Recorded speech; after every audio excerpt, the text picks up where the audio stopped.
এই মুহাম্মদ এমন একজন ব্যক্তি যে পৃথিবীতে কোনোদিন জন্মগ্রহণ করার পরে মিথ্যা কথা বলে নাই, যার বিরুদ্ধে কোনো অভিযোগ নাই, যে নাকি সবচেয়ে মহাজ্ঞান নিয়ে পৃথিবীতে আগমন করেছে, তার নাম হলো মুহাম্মদ। মক্কার লোকেরা নবীজিকে নবুয়ত পাওয়ার আগেই উপাধি দিয়েছে, ও মুহাম্মদ, তোমার নাম শুধু মুহাম্মদ না, আমরা মক্কার লোকেরা তোমাকে উপাধি দিয়ে দিলাম, আজকের থেকে তুমি হলা আল আমিন, অর্থাৎ তুমি বিশ্বাসী। আল্লাহর নবী বিশ্ব নবী মুহাম্মদুর রাসূলুল্লাহ সাল্লাল্লাহু আলাইহি ওয়াসাল্লাম 40 বছর পর্যন্ত তিনি যখন মানুষের কল্যাণার্থে কাজ করে যাচ্ছেন, মানুষের হক আদায় করে যাচ্ছেন, মক্কার লোকেরা সবাই তাকে সম্মান করা শুরু করলেন। যেই মাত্র আল্লাহর নবী মুহাম্মদুর রাসূলুল্লাহ সাল্লাল্লাহু আলাইহি ওয়াসাল্লাম নবুয়ত প্রাপ্ত হলেন, আল্লাহর নবী ডাক দিয়ে বলে, ও মক্কার লোকেরা,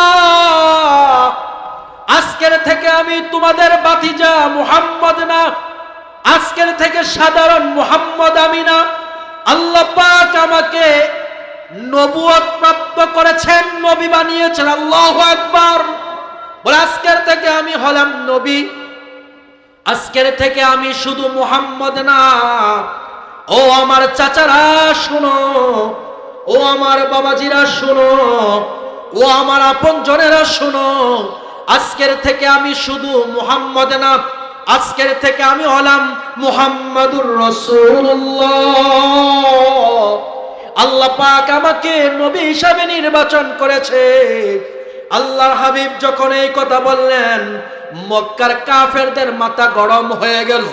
আল্লাহর হাবিব যখন বললেন, আজকে থেকে পড় লা ইলাহা ইল্লাল্লাহ, বলে তোমরা যে দেব দেবীর ইবাদত করতাম, তোমরা যে হাজার খোদার ইবাদত করতা, হাজার খোদা ছেড়ে এক আল্লাহর ইবাদত করো, ওই আল্লাহর ইবাদত করো যিনি আকাশ বানিয়েছেন, চন্দ্র বানিয়েছেন, সূর্য বানিয়েছেন, আমাকে বানিয়েছে, তোমাকে বানিয়েছে, ওই আল্লাহর ইবাদত করো।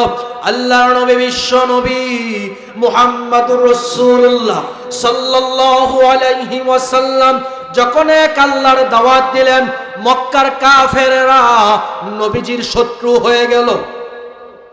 এবার বলতে লাগলো, মুহাম্মদ, এতদিন পর্যন্ত তোমাকে ভালো জানতাম, তোমাকে ভালো বলে বিশ্বাস করতাম, আজকে দেখি তুমি মুহাম্মদ আর ভালো না। মুহাম্মদ সাল্লাল্লাহু আলাইহি সাল্লাম বলেন, আমার চাচাজিরা শুনেন, আমার বাবাজিরা শুনেন, আমাকে আল্লাহ পাক নবী হিসাবে বানিয়েছে, আমার কাজ হলো এক আল্লাহর দিকে আহ্বান করা। আল্লাহু আকবার বলেন। মক্কার কাফেররা সহ্য করতে পারে না, সবাই একাকার হয়ে পরামর্শ করে আবু তালেবের কাছে গিয়ে বলে, আবু তালেব শুনো, তোমার ভাতিজা মুহাম্মদ এতদিন পর্যন্ত অনেক ভালো ছিল, এখন আর তোমার ভাতিজা ভালো নাই। বলে কেন ভালো নেই? বলে আমাদের দেব দেবীকে ছাড়তে বলে এক আল্লাহর দিকে আহ্বান করে।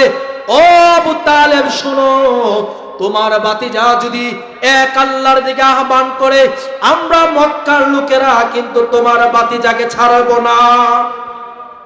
আবু তালেব কোনো কিছু বলে নাই। কিছুদিন পরে মক্কার লোকেরা আবার এসে বলে, আবু তালেব, প্রথমবার তোমাকে নোটিশ দিয়ে গেলাম, কোনো অ্যাকশন পাই নাই, আবার দেখি তোমার ভাতিজা আমাদের দেব দেবীর বিরুদ্ধে বয়ান করছে, এক আল্লাহর দিকে আহ্বান করছে। মক্কার লোকেরা বলে, আবু তালেব শোনো, তোমার ভাতিজা যদি এক আল্লাহর দিকে আহ্বান করে, আমরা তাকে কিন্তু ছাড়বো না, মেরে রক্তাক্ত করে ফেলবো না। আউযুবিল্লাহ। এবার আবু তালেবের শরীরে রক্ত গরম হয়ে গেলেন। আবু তালেব ডাক দিয়ে বলে, ও মক্কার লোকেরা শোনো, এতদিন পর্যন্ত আমি তোমাদেরকে কোনো কিছু বলি নাই, তোমরা যা বলেছ তাই শুনেছি। তোমরা কি জানো না আমি আবু তালেব কুরাইশ বংশের নেতৃস্থানীয় ব্যক্তি? আল্লাহু আকবার। ও আবু তালেব বলে, শোনো, আমি একজন নেতৃস্থানীয় ব্যক্তি, আমার কথায় তোমরা ওঠো আর বসো। আমি আবু তালেব বলে দিলাম, আমার ভাতিজা এক আল্লাহর দিকে আহ্বান করবে, এক আল্লাহর দিকে দাওয়াত দিবে। আমি আবু তালেবের শরীরে যতক্ষণ পর্যন্ত রক্ত মাংস থাকবে, আমার ভাতিজা ইসলামের কাজ করেই যাবে। একটা কথা যদি তার বিরুদ্ধে বলো, আমি চাচা কোনোদিন বরদাস্ত করব না। ও মক্কার লোকেরা শুনে নাও, আমার ভাতিজা ইসলামের দাওয়াত দিবে, আর একবার যদি তার বিরুদ্ধে কোনো অভিযোগ করো, আমার শরীরে একটা রক্তের টুকরা থাকা অবস্থায় আমার ভাতিজার বিরুদ্ধে বললে আমি অ্যাকশন নিব। আর যে হাদিস কানা তুলে ধরেছি, এই হাদিসের শাব্দিক মর্মার্থ হলো, যারা কোরআনকে সামনে রাখবে, অর্থাৎ তার ব্যক্তিগত জীবন, সামাজিক জীবন, রাষ্ট্রীয় জীবন, আন্তর্জাতিক জীবনে যারা কোরআনকে সামনে রাখবে, আল্লাহ সুবহানাহু ওয়া তাআলা তাদেরকে জান্নাতে প্রবেশ করাবেন। আর যারা ব্যক্তিগত জীবন, সামাজিক জীবন, রাষ্ট্রীয় জীবন, আন্তর্জাতিক জীবনে কোরআনকে পিছনে রাখবে, অর্থাৎ কোরআনের হুকুমকে প্রাধান্য দিবে না, আল্লাহর হাবিব বলেন তাদেরকে জাহান্নামের মাঝে নিক্ষেপ করা হবে। এবার আসুন আমি আমার আলোচনায় চলে যাচ্ছি। আল্লাহ পাকের কাছে সবচাইতে দামি বস্তু হলো ঈমান। আল্লাহ পাক যত হাজার জগৎ সৃষ্টি করেছেন, যত কোটি মাখলুকাত সৃষ্টি করেছেন, যত বস্তু সৃষ্টি করেছেন, সবার কাছে এবং সবার চাইতে সবচেয়ে দামি আল্লাহর কাছে প্রিয় বস্তু হলো ঈমান। এবং আল্লাহ পাক মানুষকে যত নিয়ামত দান করেছেন, সব নিয়ামতের চাইতে শ্রেষ্ঠ নিয়ামত হলো ঈমান। কারণ হলো, একটা মানুষ অনেক কিছু পেয়েছে, একটা মানুষ যদি পৃথিবীর সমস্ত অর্থের মালিক হয়, সমস্ত ক্ষমতার মালিক হয়, যদি তার কলবে ঈমান না থাকে, আল্লাহ পাক বলেন তার ক্ষমতা হলো মাত্র 2.5 মিনিটের ক্ষমতা। টাকার মালিক হয়েছে, এটার ক্ষমতা হলো মাত্র 2.5 দিন। যদি আল্লাহকে সে না পায়, রাসূলকে না পায়, মৃত্যুবরণ করার পরেই তার জন্য অনন্ত সীমকাল জাহান্নাম।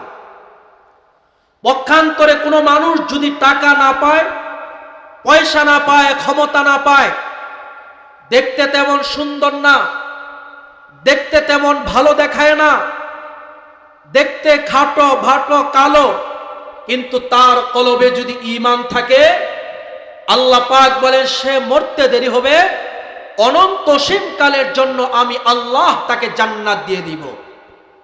তাহলে দেখা যায় আল্লাহ পাকের কাছে সবচেয়ে দামি বস্তু হলো ঈমান, এবং মানুষের কাছেও সবচেয়ে দামি বস্তু হলো ঈমান। এই ঈমান আল্লাহ পাক যাকে দান করেছেন, এটা আল্লাহ পাকের বিশেষ কৃপা এবং অনুগ্রহ। আল্লাহ পাক বলেন একটা মানুষ যদি হাজার হাজার নিয়ামত পেয়েছে কিন্তু সে ঈমান পায় নাই, আল্লাহ পাক বলেন তার দাম আমি আল্লাহর কাছে 4 পয়সাও নাই। পক্ষান্তরে কোন একটা আমার গোলাম যদি ঈমান পেয়ে যায়, পৃথিবীতে তার কোনো দাম নাই, তার কোনো মর্যাদা নাই। আল্লাহ পাক বলেন তার দাম আমি আল্লাহর কাছে এই পরিমাণ, 7 আকাশ 7 জমিন এক পাল্লায় রাখলে যেই পরিমাণ মর্যাদা রাখে, তার চাইতে লক্ষ লক্ষ কোটি গুণ বেশি মর্যাদা রাখে ওই গোলাম যার কলবে আমি আল্লাহ ঈমান দিয়েছি। সুবহানাল্লাহ। সেই জন্য ঈমানের দাম অনেক বেশি। এই ঈমান কেউ টাকার বিনিময়ে ক্রয় করতে পারে না, এই ঈমান কেউ অর্থের বিনিময়ে আদায় করতে পারে না, ঈমান কেউ ক্ষমতার বিনিময়ে নিতে পারে না। আল্লাহ পাক বলেন যাকে আমি ঈমান দান করি, এটা হচ্ছে আমি আল্লাহর বিশেষ কৃপা। আল্লাহ পাক বলেন পৃথিবীতে এমন নজির আমি রেখেছি, যার পিতা ছিল নবী কিন্তু ওই সন্তান ঈমানদার হতে পারে নাই। পৃথিবীতে এমন নজির রেখেছি, যার স্বামী ছিল নবী, স্ত্রী ঈমানদার হতে পারে নাই। পৃথিবীতে এমন নজির রেখেছি, বাবা হচ্ছে নবী, সন্তান হচ্ছে বেদিন। পৃথিবীতে আমি এমন নজির রেখেছি যে চাচা হলো নবী আর চাচা হলো নবী, বাতিজা হলো কাফের। আবার বাতিজা হলো নবী, চাচা হলো কাফের, ঈমান ছাড়া মৃত্যুবরণ করেছে। সেই জন্যে আল্লাহ পাক বলেন, ঈমানের দৌলত আমি যাকে দান করি এটা আমার বিশেষ কৃপা এবং অনুগ্রহ। আল্লাহ পাক বলেন, ওই যে নূহ আলাইহিস সালাতু ওয়াস সালাম, যিনি 950 বছর মানুষকে এক আল্লাহর দিকে ইনভাইট করেছে, এক আল্লাহর দিকে দাওয়াত দিয়েছে, বলেছে হে জাতি পড়ো লা ইলাহা ইল্লাল্লাহ। সেই নূহ নবী তার সন্তান হলো কাফের। তেমনি ভাবে নূহ আলাইহিস সালাতু ওয়াস সালাম মানুষকে এক আল্লাহর দিকে দাওয়াত দিয়েছে, তার স্ত্রী হলো কাফের। তেমনি ভাবে হযরতে ইব্রাহিম আলাইহিস সালাতু ওয়াস সালাম, যিনি সারা জিন্দেগি এক আল্লাহর দিকে মানুষকে দাওয়াত দিয়েছে, তার পিতা হলো অগ্নি পূজক জাহান্নামী। তেমনি ভাবে হযরতে আসিয়া আলাইহিস সালাতু ওয়াস সালাম, যার স্বামী ছিল ফেরাউন। ফেরাউন এমন নিকৃষ্ট ছিল, এমন দুষ্কৃতিকারী ছিল, যেই ফেরাউন শুধু জালেমে ছিল না, ফেরাউন নিজেকে আল্লাহ দাবি করেছে, নিজেকে খোদা দাবি করেছে। এই ফেরাউনের স্ত্রী হওয়ার পরেও আল্লাহ পাক তাকে জান্নাতের সার্টিফিকেট দিয়েছে। শুধু জান্নাতের সার্টিফিকেট দেয় নাই, কিয়ামতের মাঠে বিবি আসিয়াকে আল্লাহ পাক নবীর স্ত্রী হিসাবে মর্যাদা দান করবে। তেমনি ভাবে আমার নবী, আপনার নবী সরকারে দো আলম নবী মুহাম্মদুর রাসূলুল্লাহ সাল্লাল্লাহু আলাইহি ওয়াসাল্লাম, যিনি নবুয়ত পাওয়ার পর থেকে মৃত্যু পর্যন্ত মানুষকে এক আল্লাহর দিকে আহ্বান করেছে, যার হাতে হাজার হাজার মানুষ কালেমা পড়ে মুসলমান হয়েছে, কিন্তু তার আপন চাচা কালেমা পড়ার সৌভাগ্য হয় নাই। আমার বের আল্লাহর হাবিব বিশ্ব নবী মুহাম্মদুর রাসূলুল্লাহ সাল্লাল্লাহু আলাইহি ওয়াসাল্লাম দুনিয়াতে আসার পূর্বেই তার পিতা ইন্তেকাল করেছেন। নবীজির বয়স যখন 6 বছর হয়, নবীজির সম্মানিতা মা ইন্তেকাল করেন। তেমনি ভাবে নবীজির বয়স যখন 8 বছর হয়, নবীজির দাদা ইন্তেকাল করেন। তারপর থেকে নবীজির চাচা আবু তালেব কেমন দেখাশোনা করলেন। নবীজির বয়স যখন 52 বছর পর্যন্ত নবীজিকে এমন দেখাশোনা করলেন, আল্লাহর নবী বিশ্ব নবী মুহাম্মদুর রাসূলুল্লাহ সাল্লাল্লাহু আলাইহি ওয়াসাল্লাম যখন নবুয়ত পান, এর আগ পর্যন্ত মক্কার সমস্ত কাফেররা নবীজিকে অনেক ভালোবাসতেন। নবীজিকে আল আমিন উপাধি দিলেন আর বললেন, মক্কার লোকেরা শোনো, পৃথিবীতে একটাই মাত্র মানুষ, যার নাম হলো মুহাম্মদ। এই মুহাম্মদ এমন একজন ব্যক্তি যে পৃথিবীতে কোনোদিন জন্মগ্রহণ করার পরে মিথ্যা কথা বলে নাই, যার বিরুদ্ধে কোনো অভিযোগ নাই, যে নাকি সবচেয়ে মহাজ্ঞান নিয়ে পৃথিবীতে আগমন করেছে, তার নাম হলো মুহাম্মদ। মক্কার লোকেরা নবীজিকে নবুয়ত পাওয়ার আগেই উপাধি দিয়েছে, ও মুহাম্মদ, তোমার নাম শুধু মুহাম্মদ না, আমরা মক্কার লোকেরা তোমাকে উপাধি দিয়ে দিলাম, আজকের থেকে তুমি হলা আল আমিন, অর্থাৎ তুমি বিশ্বাসী। আল্লাহর নবী বিশ্ব নবী মুহাম্মদুর রাসূলুল্লাহ সাল্লাল্লাহু আলাইহি ওয়াসাল্লাম 40 বছর পর্যন্ত তিনি যখন মানুষের কল্যাণার্থে কাজ করে যাচ্ছেন, মানুষের হক গুলো আদায় করে যাচ্ছেন, মক্কার লোকেরা সবাই তাকে সম্মান করা শুরু করলেন। যেই মাত্র আল্লাহর নবী মুহাম্মদুর রাসূলুল্লাহ সাল্লাল্লাহু আলাইহি ওয়াসাল্লাম নবুয়ত প্রাপ্ত হলেন, আল্লাহর নবী ডাক দিয়ে বলে, ও মক্কার লোকেরা, আজকের থেকে আমি তোমাদের ভাতিজা মুহাম্মদ না, আজকের থেকে সাধারণ মুহাম্মদ আমি না। আল্লাহ পাক আমাকে নবুয়ত প্রাপ্ত করেছেন, নবী বানিয়েছেন। আল্লাহু আকবার। বলে আজকের থেকে আমি হলাম নবী, আজকের থেকে আমি শুধু মুহাম্মদ না। ও আমার চাচারা শুনো, ও আমার বাবাজিরা শুনো, ও আমার আপনজনেরা শুনো, আজকের থেকে আমি শুধু মুহাম্মদ না, আজকের থেকে আমি হলাম মুহাম্মাদুর রাসূলুল্লাহ। আল্লাহ পাক আমাকে নবী হিসাবে নির্বাচন করেছে। আল্লাহর হাবিব যখন এই কথা বললেন, মক্কার কাফেরদের মাথা গরম হয়ে গেল।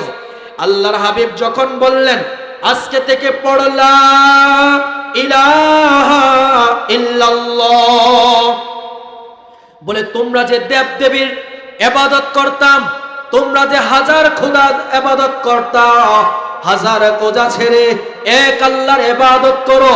ওই আল্লাহর ইবাদত করো যিনি আকাশ বানিয়েছেন, চন্দ্র বানিয়েছেন, সূর্য বানিয়েছেন, আমাকে বানিয়েছে, তোমাকে বানিয়েছে। ওই আল্লাহর ইবাদত করো। আল্লাহর নবী, বিশ্ব নবী মুহাম্মদুর রাসূলুল্লাহ সাল্লাল্লাহু আলাইহি ওয়াসাল্লাম যখন এক আল্লাহর দাওয়াত দিলেন, মক্কার কাফেররা নবীজির শত্রু হয়ে গেল।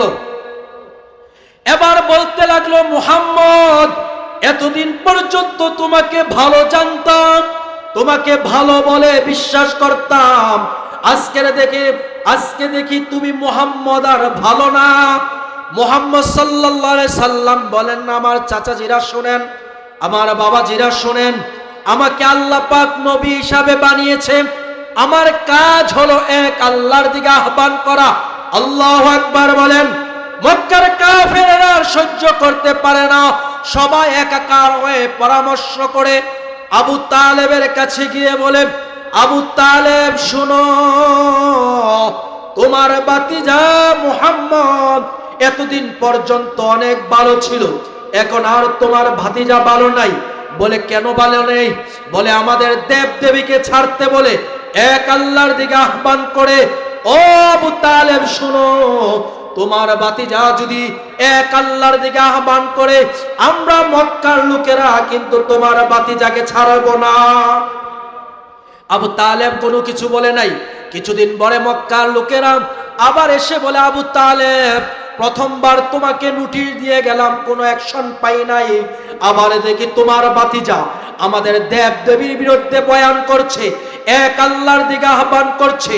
মক্কার লোকেরা বলে, আবু তালেব শোনো, তোমার ভাতিজা যদি এক আল্লাহর দিকে আহ্বান করে, আমরা তাকে কিন্তু ছাড়বো না, মেরে রক্তাক্ত করে ফেলবো না। আউযুবিল্লাহ। এবার আবু তালেবের শরীরে রক্ত গরম হয়ে গেলেন। আবু তালেব ডাক দিয়ে বলে, ও মক্কার লোকেরা শোনো, এতদিন পর্যন্ত আমি তোমাদেরকে কোনো কিছু বলি নাই, তোমরা যা বলেছ তাই শুনেছি। তোমরা কি জানো না আমি আবু তালেব কুরাইশ বংশের নেতৃস্থানীয় ব্যক্তি। আল্লাহু আকবার। ও আবু তালেব বলে, শোনো, আমি একজন নেতৃস্থানীয় ব্যক্তি, আমার কথায় তোমরা ওঠো আর বসো।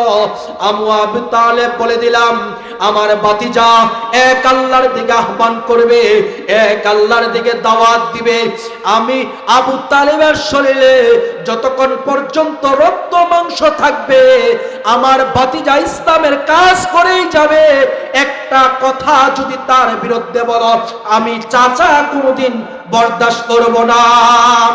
ও মক্কার লোকেরা শুনে নাও, আমার ভাতিজা ইসলামের দাওয়াত দিবে, আর একবার যদি তার বিরুদ্ধে কোনো অভিযোগ করো, আমার শরীরে একটা রক্তের টুকরা থাকা অবস্থায় আমার ভাতিজার বিরুদ্ধে বললে আমি অ্যাকশন নিব। আমার বাবাজিরা ভালো করে বুঝুন, এইভাবে আল্লাহর হাবিবকে আবু তালেব সহযোগিতা করে আসছে। প্রত্যেকটা মুহূর্তে আল্লাহর হাবিবকে সহযোগিতা করে আসছে। মক্কার কাফেররা যখন আল্লাহর হাবিবকে অত্যাচার করার জন্য প্রস্তুত ছিল, আল্লাহর হাবিবের চাচা ডাল হয়ে দাঁড়িয়ে আছে, আল্লাহু আকবার। এই চাচা যখন মৃত্যু শয্যায় পড়ে গেলেন, এই চাচার জবান থেকে কালেমা বাইর হয় না। আল্লাহর হাবিব বিশ্ব নবী মুহাম্মদুর রাসূলুল্লাহ সাল্লাল্লাহু আলাইহি ওয়াসাল্লাম অনেক মর্মাহত হয়ে আছে। আল্লাহর হাবিবের চাচা কালেমা পড়া ছাড়া মৃত্যুবরণ করবে, আল্লাহর হাবিব বরদাস্ত করতে পারে নাই। আল্লাহর হাবিব কানে কানে গিয়ে বলে, চাচা একবার শুধু কালেমা পড়ে নেন, একবারকে আমাকে আস্তে আস্তে বলে আমাকে শুনিয়ে দেন। যেদিন হাসরের মাঠ কায়েম হবে, আল্লাহ পাক বিচার কার্য শুরু করবে, ও চাচা আমি আপনার ভাতিজা মুহাম্মদুর রাসূলুল্লাহ আপনার পক্ষ হইয়া আপনাকে শাফাআত করে আল্লাহর জান্নাতের মেহমান বানাবো। আল্লাহর হাবিব বারবার চাচ্ছে চাচা কালেমা পড়ুক। আল্লাহ পাক সাথে সাথে জিব্রাইল আমিনকে পাঠিয়ে দিলেন, ও জিব্রাইল আমিন তুমি গিয়ে জানিয়ে দাও, ওয়া ইন্নাকা লা তাহদি মান আহবাবতা ওয়ালাকিন্নাল্লাহ ইয়াহদি মান ইয়াশা। আল্লাহ পাক ডাক দিয়ে বলে, হাবিব আপনি যাকে চান তাকে হেদায়াত করতে পারবেন না, হেদায়াতের পথে নিতে পারবেন না। আমি আল্লাহ যাকে চাই তাকে হেদায়াতের পথ দেখাবো, হেদায়াতে নিয়ে যাব, তাকে আমি জান্নাতের মেহমান বানাবো। সেই জন্য আল্লাহ পাক আমাদের যাদেরকে ঈমান দান করেছে, আল্লাহ পাকের বিশেষ ফজল এবং করম অনুগ্রহ আমাদেরকে ঈমান দিয়েছে, সেই জন্যে আমরা সর্বদা আল্লাহ পাকের শুকরিয়া আদায় করব এবং ঈমানকে তরুতাজা রেখে জান্নাতের মেহমান হওয়ার চেষ্টা করব। ওমা তাওফীকি ইল্লা বিল্লাহ।